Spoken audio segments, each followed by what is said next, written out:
Hello and welcome to my YouTube channel, Selena Gracia Vlogs. So today is Thursday. It's just an ordinary day para sa akin at sa aking mga anak. Medyo kagigising lang namin. Look at my eyes. Medyo namamaga pa. So puyat dahil syempre sa mga kids, pag nanay ka, lagi kang puyat. 24/7 na wala kang tulog halos lagi. So alam mo yan, makaka-relate ang mga nanay sa akin. So anyway, it's snowing heavily outside. Madaming snow. Papakita ko lang sa inyo, lalo na doon sa mga dream nila ang magpunta sa sa winter wonderland na tinatawag or sa snowy place katulad ng Canada, New Zealand, Switzerland, mga ganyan. So, nung bago ko dito sa Canada, parang excited ako about snow. Parang, syempre, yung mga dream mo lang yun nung bata ka, na makita, ganyan. So, habang tumatagal, I've been here for 8 years, habang tumatagal, parang nagsasawa na ako sa snow at saka naiinis na ako dahil ang lamig, hindi ako makalabas. So, pag snowy, ang hirap niyang gumala at lumabas. Hindi ko mailabas yung mga anak ko kasi baka masipon. So, isa yun sa mga disadvantage pag winter. So, stuck na naman kami ng 6 months dito sa bahay.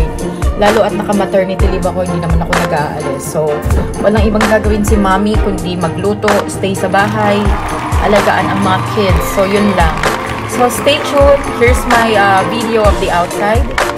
So, pakipanoorin niyo lang. Thank you! And don't forget to subscribe to my YouTube channel.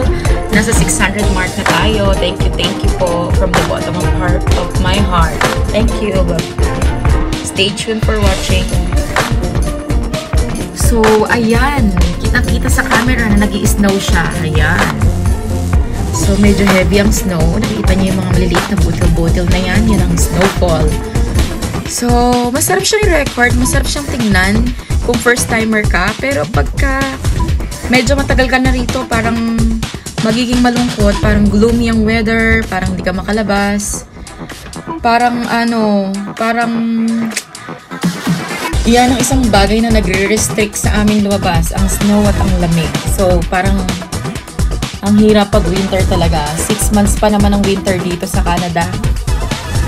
So, 6 months kaming stuck sa bahay. Buti na lang at nasa bahay lang ako. Hindi ako lumalabas at nagtatrabaho pa para hindi ako malamigan masyado araw-araw.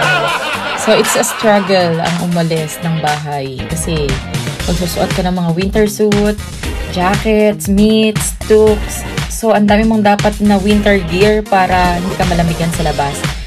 And tingnan mo naman yung sasakyan namin, covered na ng snow. So, mga 15 minutes pa para mapainit ang loob ng sasakyan at mawala yung snow na yan na nasa harapan. So, yun. Yan ang winter dito sa Canada. Kita nyo. Masarap sanang umaura ngayon. Kaya lang wala akong katandem tsaka walang mag-aalaga ng babies ko. Kaya, I have to wait maybe sa summer. Sa weekend siguro. Para ako ay maka-aura sa winter. Ayan. So, yan. Ang ganda, diba? Parang Paskong-Pasko ang dating. So, yan. Mamaya, lilipat tayo sa kabilang side para makita nyo ang sa main road side. Dito ay sa kabilang side kasi ng bintana namin. Nasa north side. Doon tayo sa kabila. Alrighty. Here we go. So, ayan. Ito anong view naman sa main road. Hindi na naman yellow. Mataas-taas na rin. Itong main road na tinatawag, itong pinabibidyohan ko ay bintana namin. So, nakakaan lang ako sa dito para mapakita nyo ang lugar na. So, yan. So, it's snowing. Medyo mataas na rin ang yellow. Pero mga nasa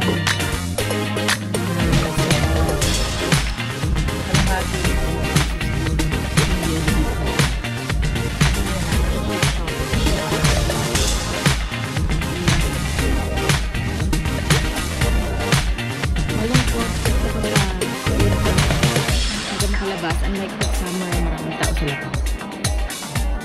So, ayan, nakasilip lang kami lahat sa bintana. Inaantay namin yung dumadaan ng sasakyan.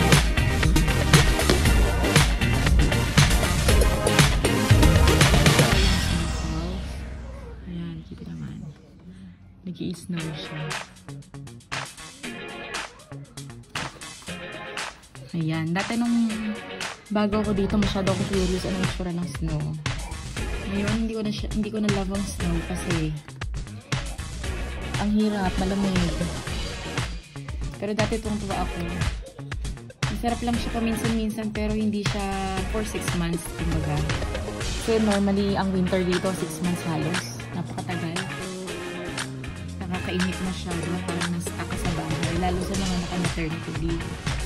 Pagka winter, medyo inip much. So yun, yan ang winter at ang snowfall. It's just another ordinary Thursday for us. Sa amin ng mga anak ko, bahay lang kami. So today siguro magluluto ako ng pansit na pang merienda. Dating ng asawa ko, meron siyang merienda, kakainin. Yan ang menu. So ang aking mga chikiting, ayan o. Nakiki-usyoso sa bintana. Ganito lang pwede mong gawin pag winter. Alright. Mamaya try kong gumawa ng video yung itutuloy ko yung pagkakaiba ng buhay sa Pinas at buhay sa Canada.